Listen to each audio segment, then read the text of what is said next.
জাতিসংঘের পরমাণু পর্যবেক্ষক সংস্থা বা IAEA এর প্রধান রাফায়েল মারিয়ানো গ্রোসিকে আর ইরানে ঢুকতে দেওয়া হবে না বলে জানিয়েছেন ইরানের পররাষ্ট্রমন্ত্রী আব্বাস আরাগচি।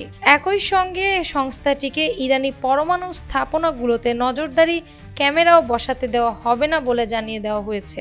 রোববার এই তথ্য জানিয়েছে বার্তা সংস্থা আনাদোলু। সরকারি বার্তা সংস্থা IRNA এর বরাতে পররাষ্ট্রমন্ত্রী আব্বাস আরাগচি বলেন, আমরা আন্তর্জাতিক পরমাণু শক্তি সংস্থা বা IAEA কে আমাদের পারমাণবিক কেন্দ্রে কোনো ক্যামেরা বসাতে দেব না। সংস্থার মহাপরিচালক রাফায়েল গ্রোসির ইরানে প্রবেশও নিষিদ্ধ থাকবে।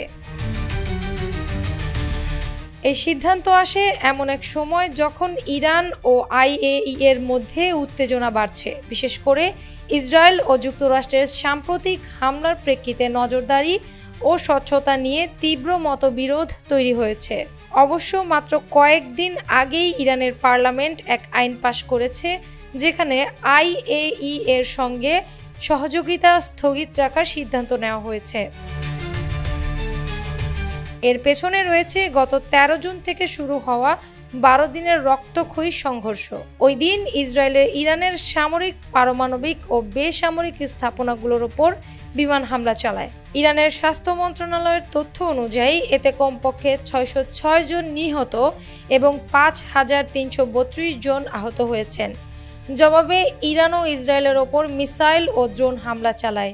হিব্রু ইউনিভার্সিটি অব জেরুজালেমের দেওয়া তথ্য মতে এতে কমপক্ষে 29 জন নিহত এবং 3400 জনেরও বেশি আহত হয়েছেন।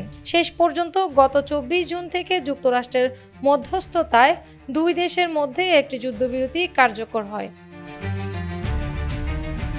অ্যানি আক্তার, বাংলা বাজার পত্রিকা।